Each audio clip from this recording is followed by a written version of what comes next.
Assalamu alaikum wa rahmatullahi ta'ala wa barakatuh. Aujourd'hui, on va voir la différence entre le schéma narratif et le schéma actantiel, le fameux schéma actantiel. Le schéma narratif met l'accent sur les actions, sur la structure, alors que le schéma actantiel s'intéresse aux personnages et les relations qui existent entre eux. Il y a toujours un personnage qui doit accomplir une mission. Il s'agit généralement, bien sûr, du personnage principal. Ce schéma narratif est constitué de plusieurs étapes. La première étape est la situation initiale. C'est le début de l'histoire. Les personnages sont présentés.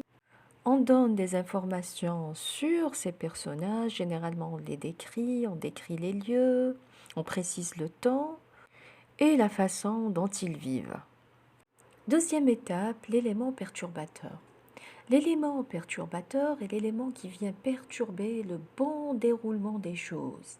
Il arrive quelque chose, un problème se présente et les personnages vont devoir changer leur habitude et peut-être prendre une décision importante et décisive qui va tout changer. Troisième étape, les péripéties ou le déroulement des événements. Ce sont tous les événements, les aventures provoquées par l'élément perturbateur dans un conte ou bien dans une nouvelle réaliste ou bien dans une nouvelle d'anticipation. L'étape suivante est l'élément de résolution ou la résolution du problème. Après toutes les difficultés rencontrées, le personnage trouve une solution à son problème. Celui-ci résout le problème et met fin aux ennuis. La dernière étape est la situation finale. C'est la fin de l'histoire. Les personnages retrouvent la vie calme du début, souvent une vie meilleure. Bon, ça dépend. La fin peut être malheureuse aussi, qui se termine par la mort du héros, comme elle peut être ouverte, c'est-à-dire que le narrateur laisse au lecteur deviner la fin de l'histoire. Passons maintenant au schéma actantiel. Le schéma actantiel est un modèle qui permet de définir clairement les actants. C'est quoi les actants? Ce sont tous les êtres ou bien les choses qui changent l'histoire, qui répartissent les rôles, qui font bouger l'histoire, qui mènent une quête. C'est-à-dire ce n'est pas seulement les personnages, ça peut être des choses ou des événements. Alors, on a dit que le schéma actantiel, c'est un principe d'analyse qui se focalise surtout sur les personnages de l'histoire et ce n'est pas sur la structure. Les composants de ce schéma, on peut citer d'abord le destinateur. Le destinateur est un protagoniste, ou bien c'est la chose qui incite à agir. Il est l'origine de l'élément perturbateur.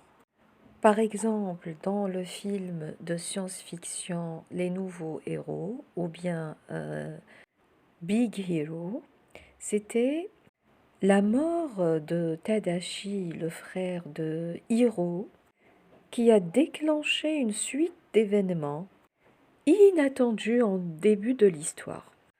Le destinateur est donc présenté vers le début de l'histoire et bien sûr varie selon les histoires. Voilà. Le destinateur ou bien les destinataires, c'est celui qui est à l'origine de la fin de la quête, de la situation finale. La quête est érigée en sa faveur. C'est pour lui que la quête doit être accomplie. Il peut être le sujet de l'histoire. Par exemple, dans le film que j'avais cité, c'était Hiro Hamada qui était le destinataire. Pourquoi? Parce que c'est lui qui a mené une quête pour satisfaire sa curiosité et pour trouver celui qui a tué son frère et bien sûr pour retrouver sa vie normale et trouver également un certain apaisement moral. Passons aux adjuvants. Qui sont les adjuvants?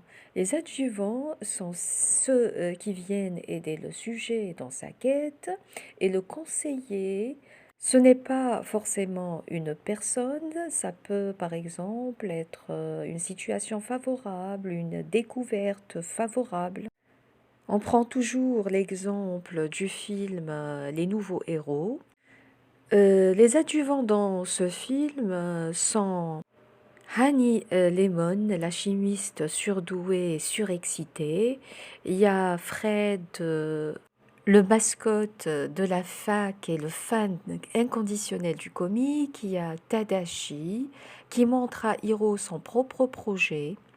Il y a l'assistant médical personnalisé appelé Baymax. Il y a également Gogo Tamago qui est accro à l'adrénaline, qui travaille sur un prototype de vélo. Il y a également Wasabi, un maniaque de l'ordre et des règles qui travaille sur les lasers. Donc tous ces personnages étaient les amis de Tadashi, le frère de Hiro, et après sa mort, bien sûr, ils ont aidé Hiro à trouver celui qui a tué son frère. Un autre élément du schéma actentiel, les opposants. Les opposants sont ceux qui s'opposent à l'accomplissement de la quête. Ils viennent bien sûr entraver la progression du héros. Ce n'est pas forcément une personne, ça peut également être une situation défavorable ou bien une découverte comme par exemple la découverte des micro-robots par Hiro qui a provoqué bien sûr la mort de son frère Tadashi. Donc les opposants dans cette histoire, on peut dire bien sûr que c'est la découverte des micro-robots, on peut dire également que c'est le professeur Callaghan qui était derrière le masque de Kabuki. Et bien sûr, celui qui a tué Tadashi et celui qui a attaqué Baymax et Hiro et ses amis. On peut également dire que c'est Alistair Cray, l'industriel qui avait tué involontairement la fille de Callaghan et qui avait provoqué cette histoire. On fait une récapitulation du schéma actentiel. Donc, dans un schéma actentiel, nous avons un émetteur ou bien le destinateur. Bien sûr, le destinateur, il va pousser le sujet à mener une quête. La quête, c'est ce qu'on appelle l'objet. Celui qui va bénéficier de cette quête, c'est le destinataire. Bien sûr, le héros, il a des adjuvants comme il a des opposants. Les adjuvants, ce sont ceux qui vont l'aider à mener sa quête et les opposants, ce sont ceux qui vont s'opposer à lui et bien sûr l'empêchent de mener sa quête. Donc voilà tout sur le schéma actentiel et sur le schéma narratif. J'espère que c'était clair. Merci de m'avoir écouté. Si vous avez des questions, n'hésitez pas de me les écrire en commentaire. Merci beaucoup et à la prochaine.